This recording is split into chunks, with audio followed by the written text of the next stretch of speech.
Fala, gente amiga, tudo bom? Eu sou Carlos Lose e esta é Batata Espacial, o seu site de cultura nerd e de cultura em geral na internet. E hoje vamos conversar mais sobre cinema, vamos falar das sessões de meia-noite lá da Estação Botafogo, tá? Nesse último dia de 3 para 4, né, de fevereiro de 2004, tá? A gente teve uma sessão dupla na Estação Botafogo 1, né? Indo aí a reboque da estreia de Pobres Criaturas, né? O cinema fez uma sessão dupla passando o Frankenstein de 1931 e também A Noiva de Frankenstein de 1935, que é a sequência, a continuação. Né? Então esse vídeo aqui, né, vai ser dois vídeos em um, vão ser dois filmes em um que eu vou conversar aqui. Bom, gente, Frankenstein é um clássico do cinema, né? Boris Karloff sensacional, né? Fazendo o monstro, fazendo a criatura, a história da Mary Shelley, né? Não foi a primeira vez que você tem um filme que fala, não especificamente do Frankenstein, mas, por exemplo, de criaturas, né, criadas pelo... Desculpa a redundância, tá? Criaturas feitas pelo ser humano, né, que gosta de brincar de Deus, ele acaba sendo punido por causa disso, né? Não foi a primeira vez que o cinema abordou isso, né? Em 1931 o cinema já tinha, né, uma certa, vamos dizer assim, minutagem, né, como o pessoal gosta de falar hoje no futebol, né? E aí o que acontece? A gente já tinha visto no cinema alemão, por exemplo, o Golem, né? No expressionismo alemão, né? E inclusive uma versão do Golem da década de 10 também, tá? Que apareceu, né? Que é uma criatura também, que está na mitologia judaica também, que é uma espécie assim de Frankenstein também, a gente pode falar dessa forma, tá? Mas esse Frankenstein do Boris Karloff foi muito interessante, por quê? Porque ele faz essa adaptação da Mary Shelley para o cinema, obviamente uma adaptação hollywoodiana, né? Mas o papel, a forma como o Boris Karloff encarou a criatura foi muito interessante, né? O filme, a história acho que todo mundo já conhece, né? Acho que eu posso dar spoilers aqui à vontade, né? Que se você ainda não assistiu, vai lá assistir o filme antes de voltar, antes de ver a nossa conversa aqui, né? Eu sempre dou esse alerta de spoiler, tá?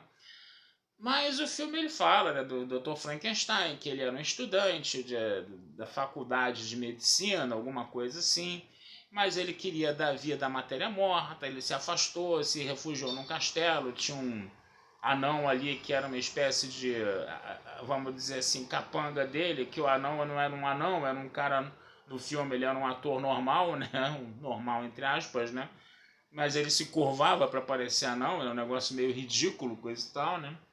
E ele dá forma a essa figura, né? Essa figura humana, só que ele usa um cérebro de uma pessoa anormal, né? O anão ele tinha que roubar num instituto de pesquisa do professor do Frankenstein lá um cérebro, né? Aí ele acaba roubando o cérebro de uma pessoa normal. Ele deixa o cérebro da pessoa normal cair no chão e acaba levando o cérebro de uma pessoa anormal. Essa coisa de cérebro de gente normal, cérebro anormal, lembra muito aquela antropologia antiga, né? Que falava que o tamanho dos crânios determinava se a pessoa tinha tendência para o crime ou não, e geralmente os crânios de pessoas negras é que eram, né? Ou pessoas pretas, né? É que eram classificados como cérebros de bandidos, vamos dizer. Como crânios de bandidos, vamos dizer assim, né? Mas tudo bem. Passa a página, né? Porque a gente está falando de um filme antigo feito por uma obra literária mais antiga ainda, né? Então, o que acontece? Quando o Frankenstein aparece, ele obviamente vai ser, né? Ele não fala, ele só fica gemendo, gritando, né? Que é uma coisa que o Boris Karloff fez muito bem, né?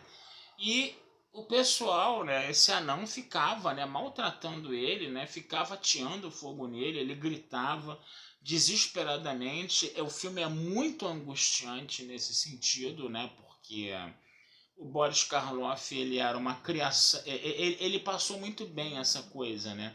Do ser humano querer brincar de Deus, que você cria um ser vivo completamente atormentado, né? E esse ser vivo completamente atormentado começa a ficar muito violento por causa disso, né?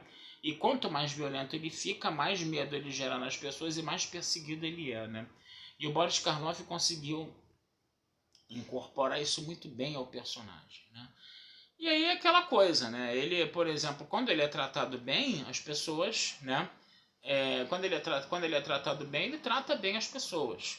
Agora, tem uma hora que ele acaba fugindo, né, do castelo, ele anda, né, por aí, coisa e tal, e ele encontra uma menininha pequenininha que está jogando, que dá flores na mão dele, é, ela inclusive trata ele bem, né, porque ela não consegue ter noção de que ele é um monstro, né, aquele negócio todo, né. Ela dá florzinha na mão deles, aí ele fica amiguinho da menininha, ele é tratado bem, coisa e tal, ele começa a sorrir. E ela começa a jogar florzinhas no lago, dizendo que a florzinha flutua que nem um barco. Ele joga também as florzinhas no lago que ela deu para ele, né?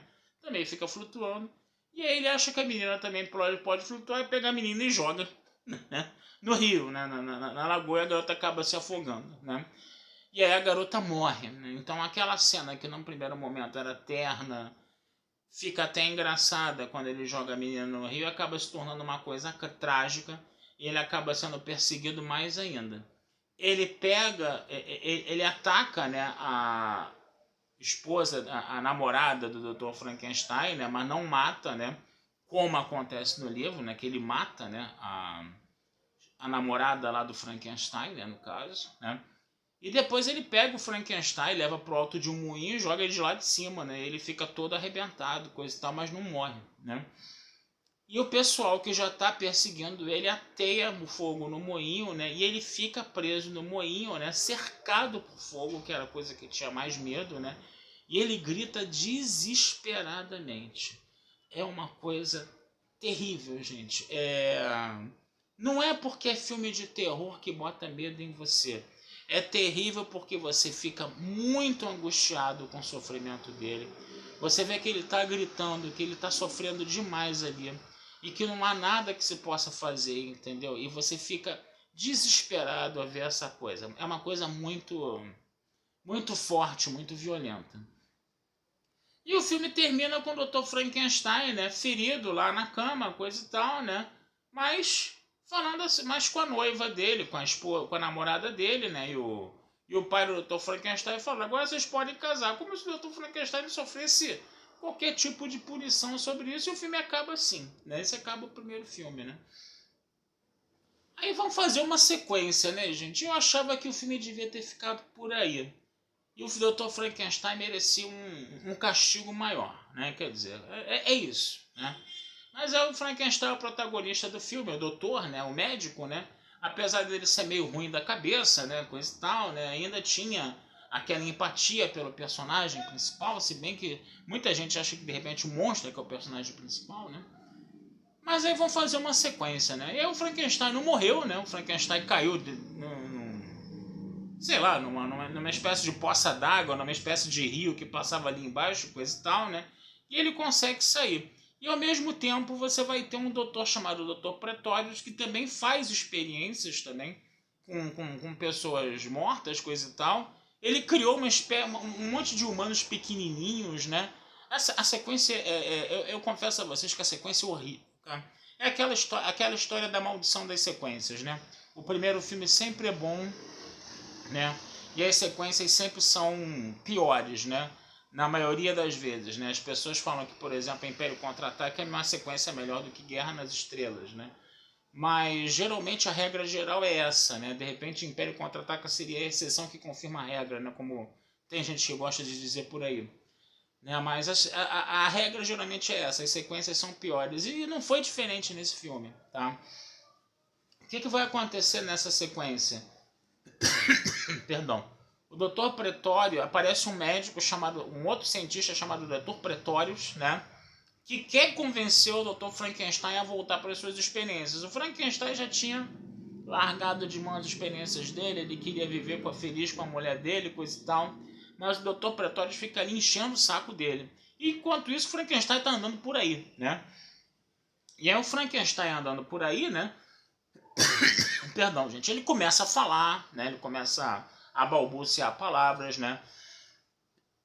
Perdão. Ele entra na casa de um cego, que é um cara que vive de forma solitária e começa a fazer amizade com ele. Então, finalmente, o Frankenstein tem, perdão, essa amizade com o cego, né? O Frankenstein começa a comer, começa a tomar bebida alcoólica, começa a fumar, né? E aí o filme começa a ficar engraçado. O monstro, que era aquele ser desesperado, aquele ser atormentado, ele começa a virar, entendeu? Uma espécie de alívio cômico. Cara, não ficou legal. Sinceramente, não ficou legal esse negócio. Entendeu? E aí o Dr. Pretorius, ele queria fazer o quê? Ele queria fazer uma esposa pro Frankenstein. Ele queria fazer uma versão feminina do Frankenstein. E fica convencendo o Dr. Frankenstein a trabalhar com ele.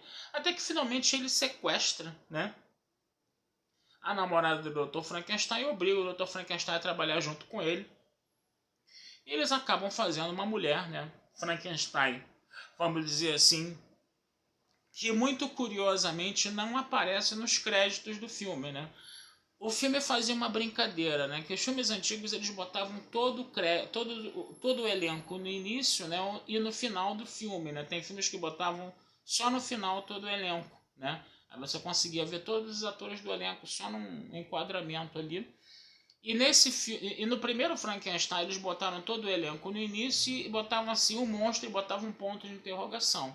E no final do filme eles botavam, né, Boris Karloff, né, no papel do monstro lá, né, nos créditos finais, né. Nesse filme o que eles fizeram? Eles fizeram a mesma coisa, botaram o elenco, aí já era Karloff, né, o Karloff já era o ator principal, né, botavam só Karloff, não botavam Boris Karloff, né. Karloff em Frankenstein e depois botavam todos os créditos, né, de todos os atores. E lá, Boris Karloff, né, coisa e tal.